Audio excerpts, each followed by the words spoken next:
Hi, welcome. The What's Right show is on. I, Sam Mirejovsky, your host, am ready as always. So let's dive in. My email first, sam@whatsrightshow.com. sam@whatsrightshow.com. Always great to hear from you folks. And on X, was active there yesterday quite a bit, at What's Right Sam. Okay. I get it. People are now talking. I don't know if these are real people that the media is citing. They're all anonymous. Knowing the media, they could be making this up. But apparently there are people inside the Trump administration urging the president to wrap things up quickly in Iran. Now, I think the way I read this, okay, is these are primarily people concerned about the midterms. My answer to this, of course, is that Congress ought to get off its rump and handle the domestic agenda and leave Iran to the president. Congress is not in trouble. Republicans in the House and Senate are not in harm's way politically because of Iran, because of anything that Trump is doing. In fact, Congress, Republicans there are in a mess because they continue to obstruct the president at every turn. So what do? They double down on their obstruction. And they're being heard by mainstream media folks complaining, grousing that Trump is prosecuting this war and creating problems for them politically. There's a whole lot of nonsense. The updated war casualties yesterday, of course, being cited by them as one of the reasons why Trump should look to winding things up. The killed number looks like we have lost 7 of our soldiers, and there are approximately 140, 150 wounded. I've seen it reported different ways. Severely wounded 8. Obviously, every person killed and wounded, it's a tragedy. I don't like seeing this. But look, the thing that is lost in the criticism here, and Megyn Kelly brought it yesterday. Oh boy, her show. I know I got to it. I got to it late in the day, but it was just her whole entire first hour was devoted to bagging on Trump and this war. And her 2 main points were, I think there was one thing about a Maronite Catholic priest that was killed in southern Lebanon. And this priest, apparently, this Catholic priest, was beloved in the community. And, the answer to this, of course, is yes. I think this has been confirmed. But for the first time in a very, very long time, and I mean in decades, Lebanon's leadership under President Joseph Aoun is actually calling for a plan to rid the country politically and militarily of Hezbollah. A government that was at best subservient to this radical terror group has now, by virtue of this war in Iran, this American and Israeli offensive that is all but taken out the regime there, the primary sponsor of Hezbollah, has emboldened the democratic government there in Lebanon to say enough is enough. So the president in Lebanon, of course, doesn't like Israeli strikes, but he places the blame squarely on Hezbollah. So there it is. The real story is that because literally the sugar daddy of Hezbollah is on his way out, aka the mullahs in Iran, and all of a sudden people are standing up to these groups, are standing up to the bullies. And then, of course, Megyn Kelly brought up the strike on the girls' school. Now, this I haven't really dug into this. If you know what I'm dealing with here, about 160 dead in a purported missile strike. Different people saying different things. Some are claiming it was not a U.S. missile. Looking at the picture of the missile just before it hit the ground. I mean, I think at this point, with all the information that we have before us, it was an American Patriot missile. It's possible it wasn't, but the most likely conclusion is that it was. Now, again, we are obsessing about this, and it's tragic. But where was any of this obsession when this regime killed literally 40,000 people over 2 days in January? This regime has murdered millions of people. Now, we are not intervening in Iran because these people are killing, dissidents. That's not what this is about. I mean, the argument is made, moral arguments are made that these people are going to get liberated, and that's a benefit. But the real reason we're going into Iran, it has to be said, is because they posed a threat to us. And it wasn't just Hezbollah. Every radical Muslim terror group around the world had some form of funding from Iran, and from the IRGC. And this is a known. And this is a fact. And we've tolerated this long enough.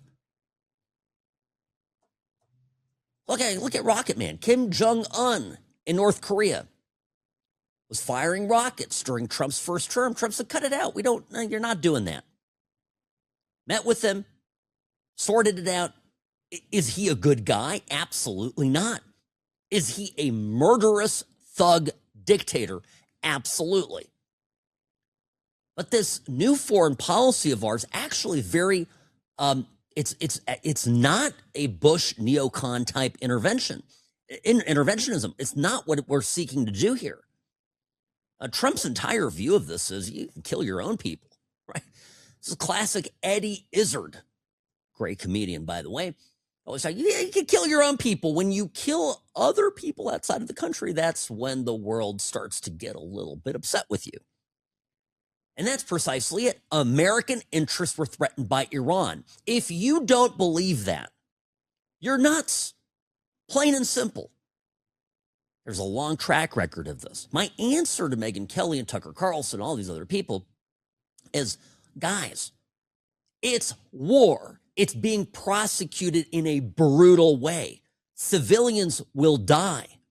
My father was 4 years old when the Allies were bombing Prague. They thought it was Dresden. Yeah, whoopsie daisy. A completely different city and functionally, a different country. But, radar was spotty and it looked like a little glow down there. And so they bombed the hell out of Prague. My dad remembers this. In my father's lifetime, indiscriminate bombing. Nobody thought twice about it. Why? Because we were there to win a gosh dang war. And somewhere between then and now, we have become colossal pussies. I don't know how else to say it.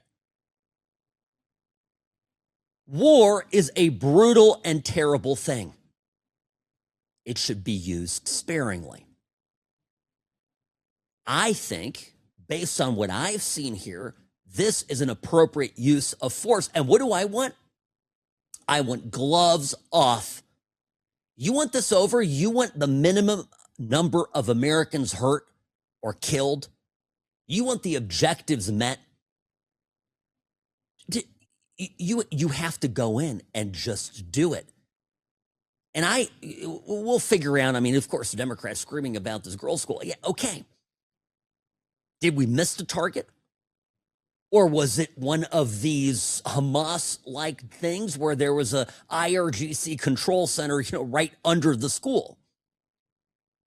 We're getting back to, and I realize, this is where it started to go off the rails, even with some people on our side. It started with Gaza. You and I both know that criticizing Israel was such total bullshit.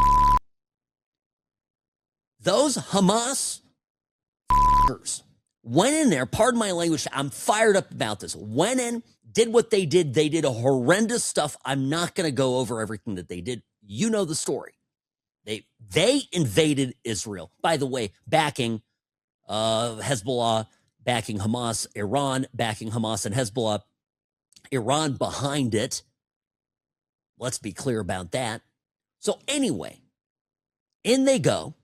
Then they kidnap, they abduct Israeli citizens and don't turn them over. I'm telling you right now that of course Gaza got leveled. And guess what? That's what you do. Give up to me, this is such a common sense argument. And every Tucker Carlson lamentation, oh my God, the poor Gazans, oh my God, the poor Gazans, then stop voting for Hamas, you dumb f***s. I mean, I don't know what to tell you. Then maybe get a new religion that isn't, suicidal. Find a different God that isn't named Allah.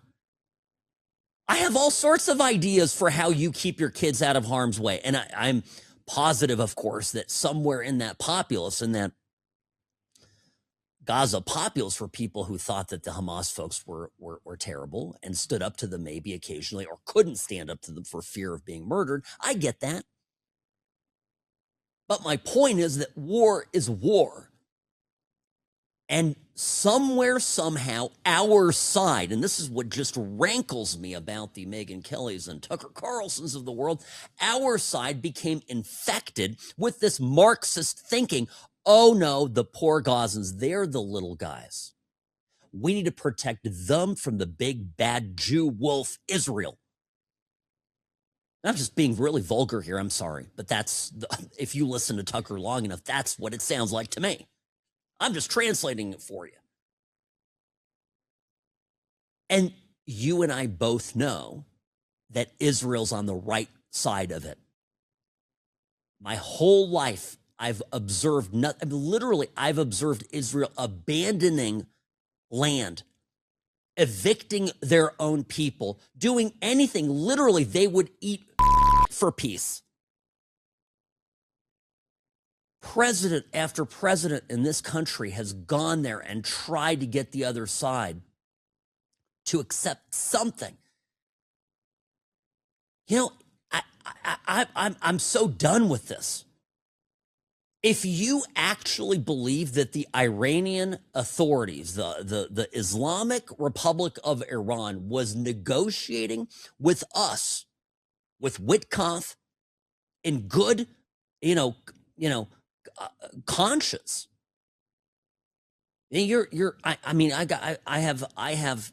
have a bridge to nowhere to sell you. I got a train somewhere in California that you should definitely invest in. This is just, to me, bananas. Listen to this. This was an Iranian actress yesterday. Her name is Elnaz Nourouzi. On the girls' school bombing, she gets asked about it. She's obviously very anti-regime. Listen to what she says. Everybody is really sad about the fact that our country had to reach this point. But the 160 schoolgirls now are something that the world is seeing. But when the regime poisoned a full girls' school many years back, nobody paid attention. When the regime killed more than 40,000 people in January on the 8th and 9th, and then turned off the internet for the whole world so that nobody can talk about it, nobody paid attention to that. When the regime has been executing, we have the highest rate of executions in Iran. So many people, so many women, so many men, nobody pays attention to that. We Iranians know that there will be a lot of casualties, but we also know that there are casualties every day. There are more people dying when there is no war than when there is war. And this is something that will be very, very hard for people to understand. And people will think that I am for war. I'm not for war. Iranians are not for war. We don't want this. But we have no other way to remove this regime that has been killing its own people. Yeah. And I would say, if I had to articulate Trump foreign policy, and I like it, this is what I voted for, it's not our job to go around and enforce human rights in countries that, are not ours. But what we do have a right to do, what we have a moral obligation, what Trump does as president, as our leader, as the head of our government, an obligation to protect me, you, our families, all Americans, and the territories of the United States of America.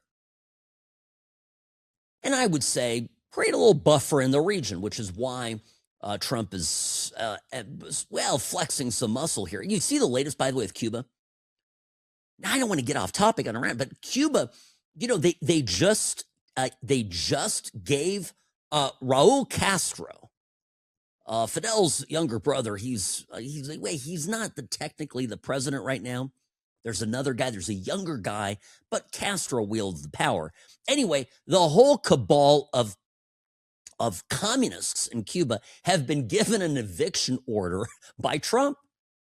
Trump's like, hey, you have got a couple of weeks here to leave the country. And by the way, if you don't, you should have you talked to Nicolas Maduro lately? You imagine Maduro getting a prison phone call from, hey, I'm just checking in on you. How did that all go? Now, Trump is cleaning it all up, is my point. Now, in our hemisphere, we have a right to protect our interests. I love it. I love what Trump is doing. But while Iran, even though Iran, far away, a global sponsor of terror, and it's the height of ignorance to deny this, okay? So an update on the new Ayatollah of Iran. This is the son of Ali Khamenei. His name is Mujtaba.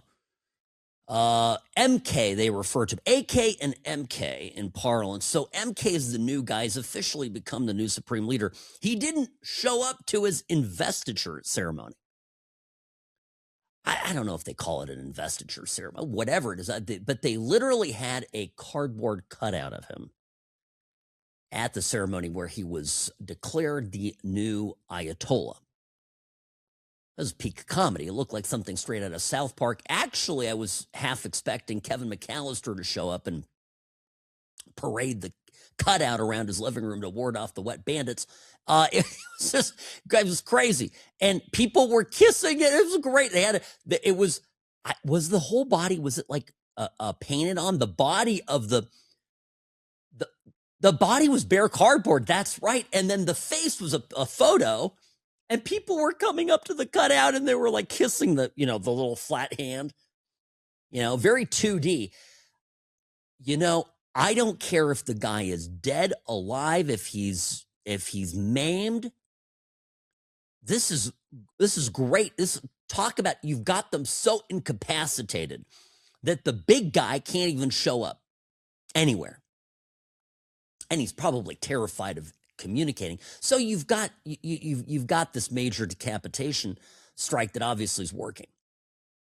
By the way, this guy is, I guess the stories are true because they've been corroborated by intelligence sources, but apparently he's been treated with impotency so severe he had to be hospitalized a number of times. He was treated in London. Imagine this, you go home, you murder a bunch of people, you murder women, you hang gays and all this stuff, and you get to go to London to get your, wee-wee fixed. Yeah, well, I mean, well, we always knew that the Brits were very soft when it came to Islam. Okay, I'm going to take a quick break here. My good. Well, I'm going to get to what the tribes did. This is the biggest story out of Iran. It's not good for the IRGC. I love when they get up, the regime people, they get up on TV, just like Baghdad Bob. Like, everything's great. Everything's great. Business as usual. Don't mind us. Well, we've turned our guy into a cardboard cutout. But other than that, everything is fan-diddly-tastic. Sam Mirejovsky here on the What's Right Media Network. Be right back. I'm the best. Personal injury law has been the same for a long time. The best. Big egos, greed, and sleazy schemes. We've had enough. Welcome to Sam and Ash, the new standard for personal injury law, where things are done the right way, because you deserve a team that delivers real support and results. When you have both, your whole world can change. Sam and Ash Injury Law, because you deserve what's right. Rarely wrong, always right. Sam Mirejovsky here on the What's Right Media Network. Friends, a word about Sam and Ash Injury Law. If you get into an accident, if you're injured, if you're hurt, please, for the love of everything good, do not handle it on your own, okay? It's not a DIY project. I had another guy. It prompted a tweet. I tweeted about it yesterday. Another guy called the office and said, hey, I have to admit, I went on ChatGPT. I wrote a really great letter. It was solid. He sent it to me. It was actually a good letter. I sent it to the insurance company. I sent them all my medical bills. He actually sent them more than he really should have. But he sends them everything. Okay. And they give him like a $1,200 offer on a case that is worth $50K. Okay. And he's like, wait, I did everything right. I'm like, yeah. But what are you going to do to them when they don't pay you? Take them to small claims court? Most places, most states, small claims max is around 10 grand, maybe 15. And let's say you win and you get the whole 10K. Guess what? They can appeal it, the insurance, and they do. They'll appeal it, and then you have to go into big boy court, and now you got to hire a lawyer. And can that lawyer get more than the minimum? No, you're going to fight to keep the small claims minimum. You're capped. Your limit is whatever it is that you won. It's all upside from the insurance company. So don't hand them this. Just go from the beginning, do it the right way. All right? I can threaten them with court. ChatGPT can't do this. And I'm telling you, and it doesn't mean that you'll go to court. It means the threat of court, because I do go to court. We take cases to trial. We fight like hell. You don't have to do it on every case. Really, actually not that many, but word gets out. Reputation matters. Sam and Ash Injury Law. Even on a small case, it makes a difference. You want 10, 12, 15,000 instead of $1,000 or $500? Trust me. Even after attorney's fees, you are still making out like a bandit. Sam and Ash Injury Law. 800-304-2000. 800-304-2000. Of course, not any result can predict how your case is going to turn out. I have to always say that. But, trust me. Get some legal advice, okay? 800-304-2000, samandashlaw.com, because you deserve what's right. Okie dokie. Well, yes, there are updates on the IED near explosion in New York. We get to that in a second. I just wanted to touch on these tribes in Khuzestan. This is the key oil region in Iran. And they basically got together and wrote a big political statement. And I think, Robbie, this is the first pronouncement of declared political separation from the Iranian regime by a significant group of people inside the country. This is the first organized and official declaration of independence, if you will. Here's what the document said. It rejected the Islamic Republic, called for its removal. They demanded a secular democratic government with human rights.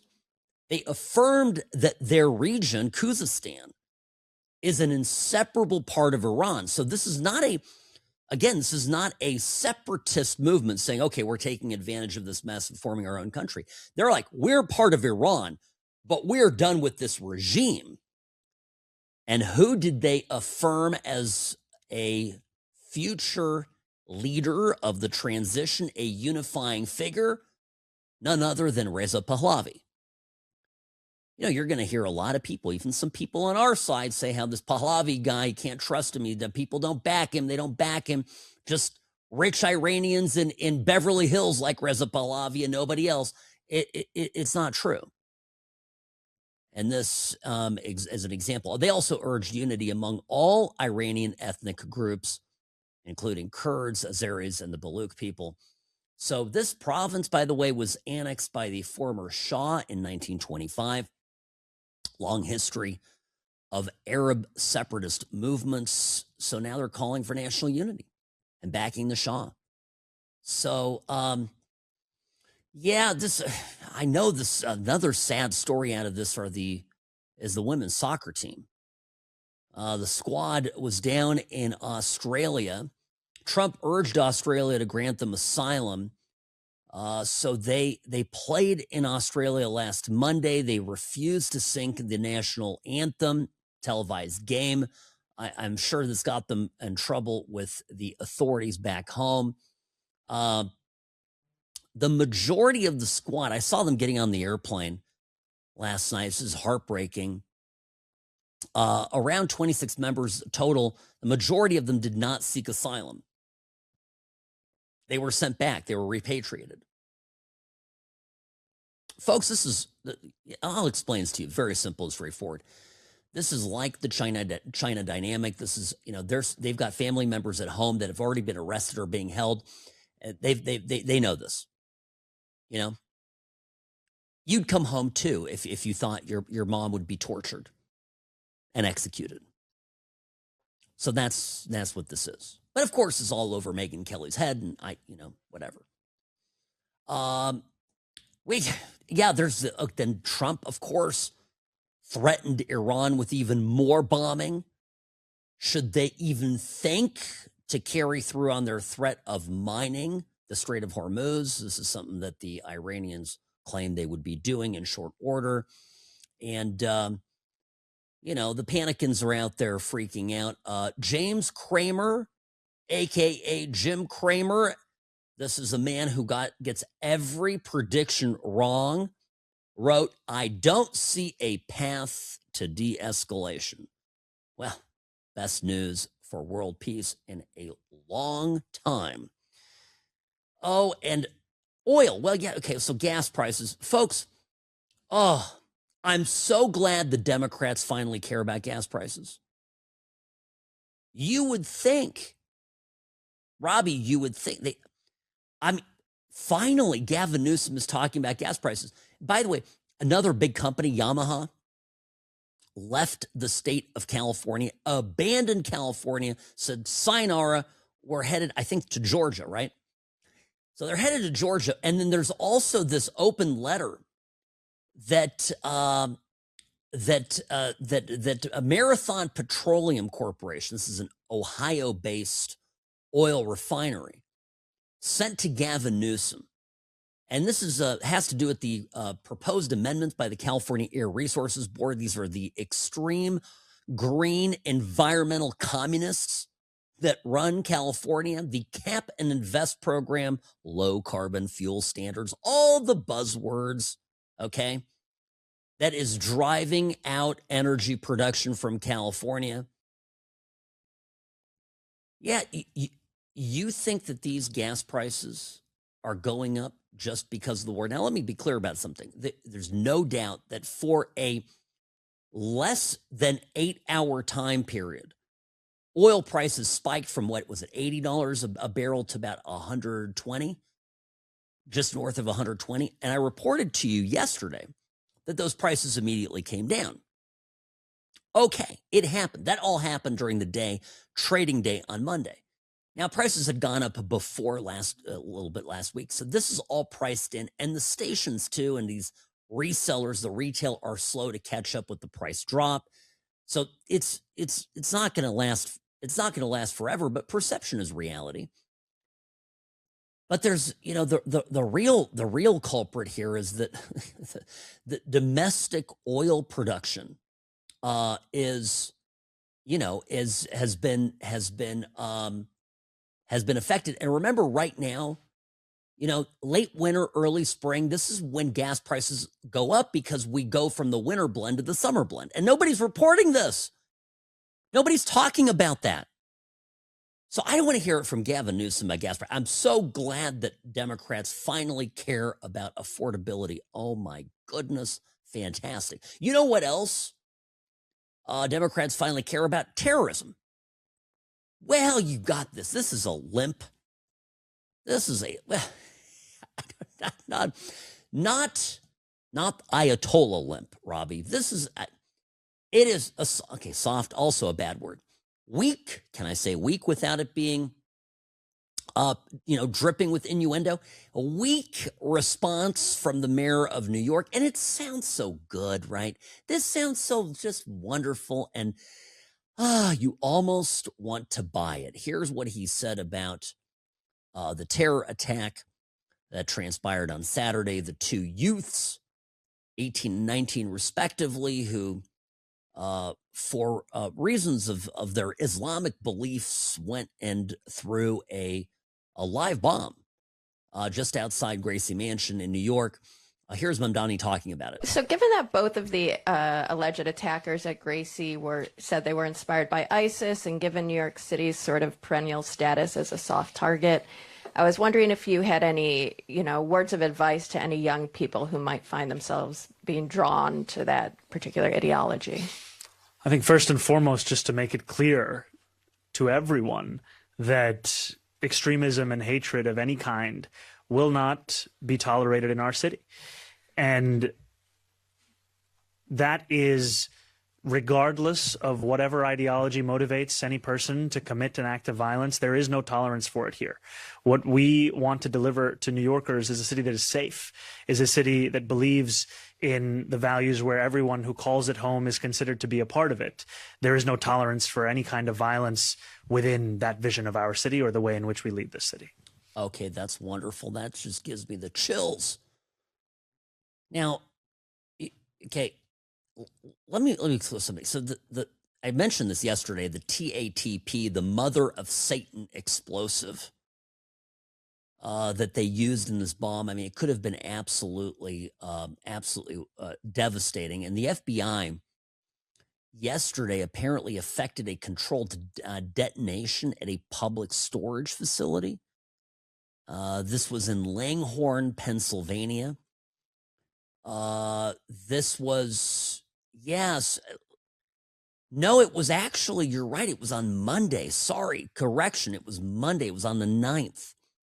But news of it came out late yesterday. At any rate, apparently FBI agents combing through the facility found something. It's related to this investigation. Look, well, I'll tell you. The issue here is that we're going to have more of this if we don't get real. I don't think, by the way, this was a sleeper cell, but they're out there. And if you look at the border crossing numbers, and I always like to refresh this from time to time, when there were hundreds of Iranian nationals, 21, 22, 23, and it peaked big time in 2024. I think in 2024 alone, it was close to 800, just shy of 800 Iranians contacted at the southern border alone, intercepted. So this is the people that got found. So if there's, I mean, I don't know what you think of this, but I'm guessing that if you have one person that got caught, there's probably 3 or 4 that didn't. Certainly at least, 1 in 1, but it could be as much as 1 in 50. Who knows? Because remember, Biden and Mayorkas gave all but a stand-down order at the border. And I am positive that the Iranians and their agents exploited this vulnerability, this deliberate vulnerability for which people still should, in my opinion, be held accountable. Even in Canada, they're wondering, maybe we've got a terror cell here. Doug Ford over there in Ontario wondering about this. Doug Ford here, I love the libs when they have to be They have to be politically correct about this. Mamdani going, it doesn't matter who you are. Okay, well, your homicidal religion wants everybody dead and them in charge. I mean, okay. I guess, if a Catholic starts a fight in a pub and something happens, it's all on the same playing or, level. Here's Doug Ford. This is just me speaking. I believe there's sleeper cells all over the world, as we know. They're in the U.S., they're in Canada here, and we have to weed these people out and hold them accountable. Because, again, folks, we all grew up here, very peaceful, loving communities all across the province, and for these people to be doing this, they need to be caught, and they need to be thrown in jail for life. Yeah, but dude, you're 60 years old plus. Well, I don't know how old he is. Robbie, you'll fact check me. Let me know if he's a shade under 60, okay? What's my point? The Canada that he grew up in is a very different Canada to the Canada of today. He's talking about, we all grew up in these communities, and this just really is frightening. Bro, you and your ideology caused this, right? Producer Robbie notifying me he's 61. Look at that. Damn, I'm good. Okay. So, yeah, but back to this. They imported all of these Islamists into the country. They wanted diversity, right? And, there was a fight. Okay, there is a fight right now going on, and I think it's actually a legitimate fight. And I'm Rick Grinnell is going at it. He's a former special presidential envoy, special missions. He's a conservative gay man. Okay, a great guy. Rick is a great guy. And he's going at it online with against Mike Davis, and he's the Article 3 Project lawyer. Mike Davis is a phenomenal guy as well. And Davis wrote on X, he goes, I was raised Catholic. If Catholics mass murdered innocents in the name of Catholicism, Catholics would denounce them. Why can't Muslims? Serious question. And Grinnell writes, they do every day. Stop pretending all Catholics are the same, or that all gays are the same, or that all Muslims are the same. Call out individuals who are radicals all day long. Don't pretend the individual is the group. And here's my take on this. It's very simple. The Catholic Church doesn't have a manual, okay, that has world domination as a goal, as a stated goal. All right? Islam does. Of course, there are plenty of lovely people who are probably not very religious or practice some watered-down version of Islam, and they don't believe this stuff. But the religion itself is problematic in a way that Catholicism isn't. And I would say to Rick Grinnell, who's right. I mean, the gays he's like, not all gays are the same. He knows this, of course, because he's a Trump supporting, a conservative gay man. I'm sure he has some interesting conversations with some of his friends. The gays don't have a plan to take over the world. Okay. I mean, right. Well, it depends on who you ask, but they don't. They're not out to there's no manual to do any of this. And that's the difference. It's not a skin color thing. It's not orientation. Okay? Islam is a political system. It's wrapped up in religion and, nice little religious tinsel. But inside of it, it's a political system. What do you think Sharia law is? It's not, it's not the 10 Commandments. It's an entire organizing of society, of political order. And they want to spread it. They want to build their little minarets, and they want to do this. My problem is it doesn't belong in the West. Why are we allowing ourselves to be conquered? And it doesn't matter what the people look like, or it's nothing to do with the people. It's the damn system. And we have to understand the challenge of this. We'll get to this maybe a little more tomorrow because already out of time. But it's really, this is a unholy alliance between leftists, okay, and actually, a very violent political system. And our own side has become infected by this thinking that, Israel is the baddie and America's the baddie, and these poor downtrodden Muslims, when they're the ones wreaking all the hell and havoc everywhere they go. And then I'll just leave it at this. I happen to think, I'm kind of old school like this. You immigrate into a country, you enter a country. You don't get to call the shots. I hear some of these Islamic people in Dearborn, Michigan going, yeah, we can have our 5 a.m. call to prayer. What do you call church bells? And I'm looking at it, I'm like, bro, I'm saying, bro, the third time today in the show. Literally, you're moving to a Western country. We have churches and church bells. This is who we are. That's our culture. Our culture isn't at 5 in the morning, okay? So if you really need to hear that at 5 a.m., maybe you shouldn't have moved to America or Germany or France or Great Britain, although those countries are now all but conquered. I don't know. This is a very common sense position, I think, okay? Sam Mirejovsky here on the What's Right Media Network, Sam at what'srightshow.com. You know where to find the podcast. If you don't, find the podcast wherever you get your podcasts. What's Right Show. Look up those 3 words. What's Right Show. You'll see my smiling face. That's the one. Click and subscribe. See you tomorrow.